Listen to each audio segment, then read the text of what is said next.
Do you like Thurmanite earrings? This video will show you how I make them.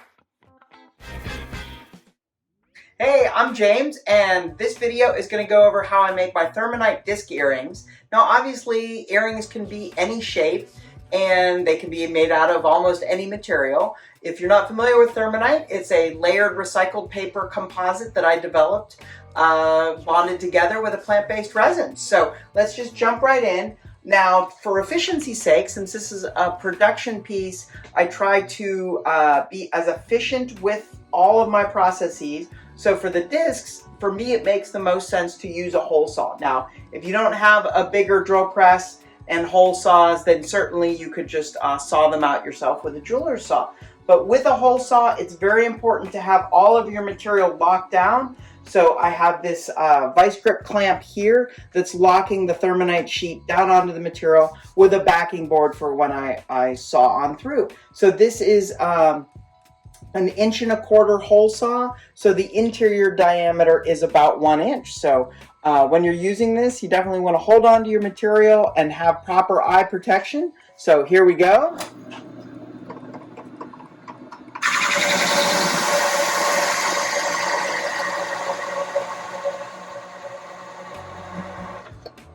And a little bit of smoke can be common with using a hole saw, so don't freak out. Okay, so once you have the disc, obviously you want to shape into it and develop the pattern. This is just a black and white paper, so you'll see alternating layers of black and white. And if you saw the other Thurmanite video, this will be very similar, where I'm just using the deburring wheel from Rio Grande, which is just a rubberized abrasive that I found works really well on Thurmanite. And again, if you don't have a larger buffer or anything like that, you can certainly use hand files and sanding sticks and any kind of flex shaft tools that you like. So again, I would be using a dust mask, but I'm worried that you wouldn't be able to hear me in the video, and certainly you do want to have eye protection as well. So we're just going to get in here and start developing a nice pattern on it.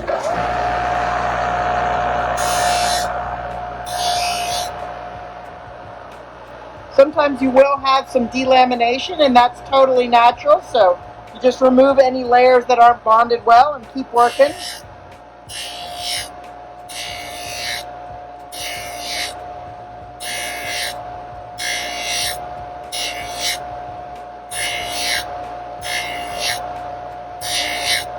It's really up to you what kind of pattern you like.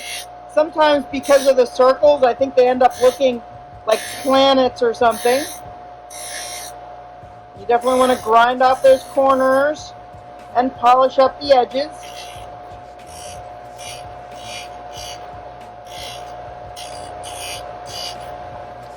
And because it's a softer material, you can jump right from the deburring wheel over to bobbing.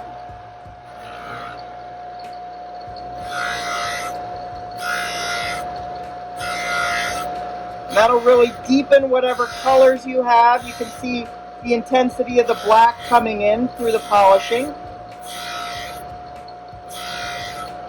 And I like chamfering the edges so that you see a little bit of the layers of the Thurmanite. And remember to polish the sides. You don't want them rough and dusty. So once you have a particular pattern that you like, we're going to head to the bench and do a little tube rivet on this. Okay, we're back at the bench, and what I like to do is just put in a little tube rivet so that when these are earrings and you have a jump ring looping into the earrings, the metal isn't rubbing against the Thurmanite. And I think the tube rivet is just a beautiful little detail, and just makes those one-of-a-kind earrings even more kind of well-made and special. So if you're not familiar with tube rivets, we'll be going over that whole process. And a couple of things that are really worth investing in your studio, not just for tube rivets, for many different things, working with tubing and beyond. One is a full indexed drill set. So for the longest time, I just got the drills that I needed and put off getting one of these. But this is just so useful and has a full range of numbered drill bits that you can use based on any size that you might need.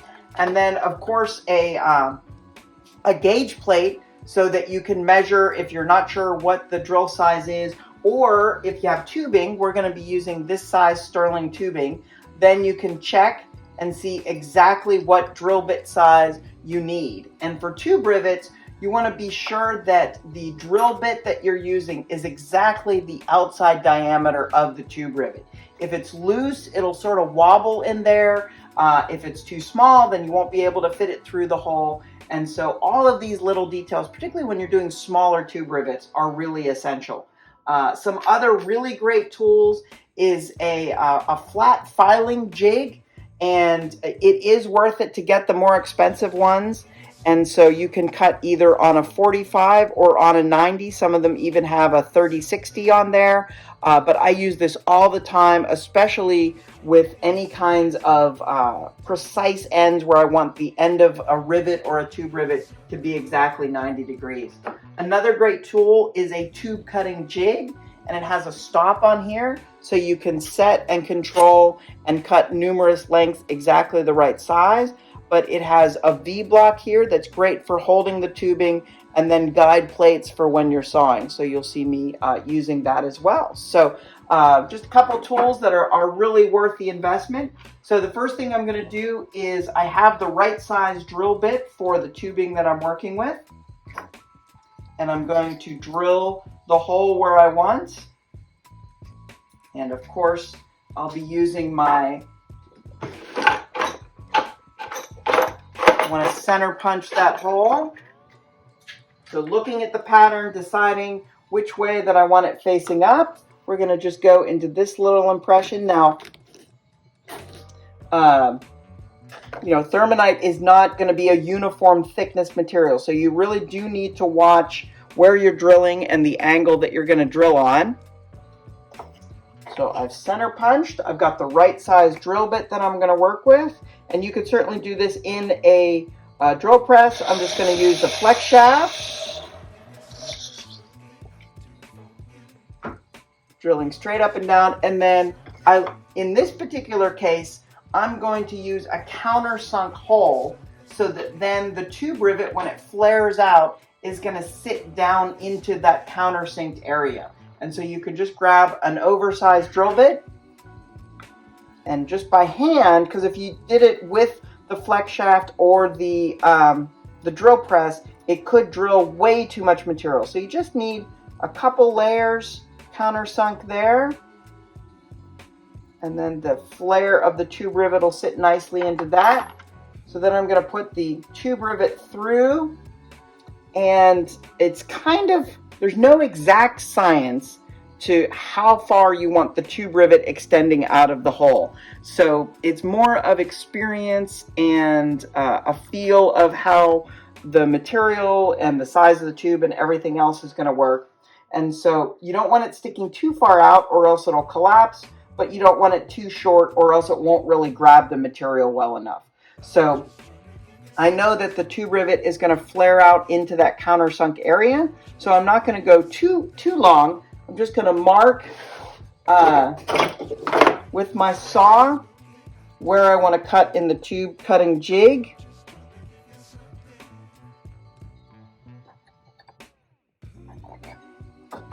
And then hold it in the jig there. And I don't need to use the stop because I'm just cutting one of these. And use the guides. Hold the tube firmly in place. Now, cutting tubing is a little tricky because you start with really thick material and then you start cutting through two walls.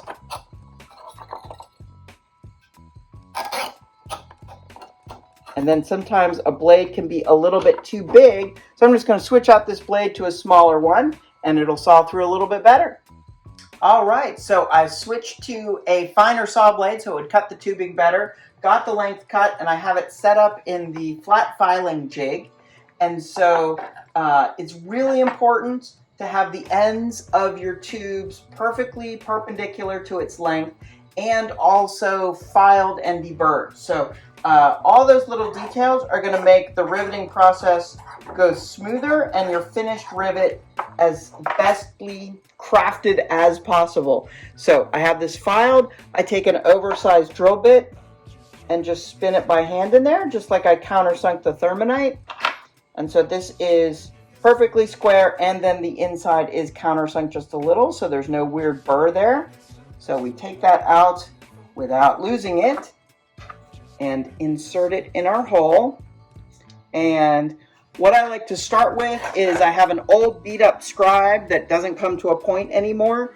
And so I just start the flaring of the tube rivet by wiggling it around in there, keeping it in the hole, flipping around, kind of wiggling, getting it starting to spread. It'll start staying in the material. And then the next step that works well for me is I'll take different size dapping punches and start flaring out that tube even more. And again, you want to keep flipping back and forth. So little tippy tap on this side, little tippy tap on this side. And it's starting to flare. And again, because the material is sort of tapering down, you'll want to adjust that and even it based on however your piece is.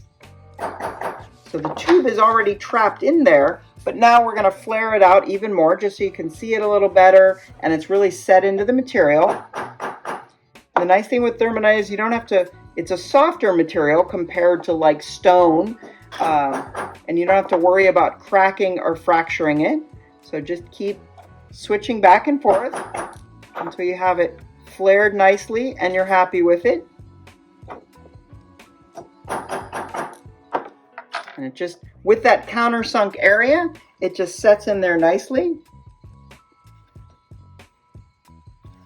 And you have a set ready to go for your new custom Thurmanite earrings. So hope this goes well for you, and definitely feel free to share any experiments and studio pieces that you get into.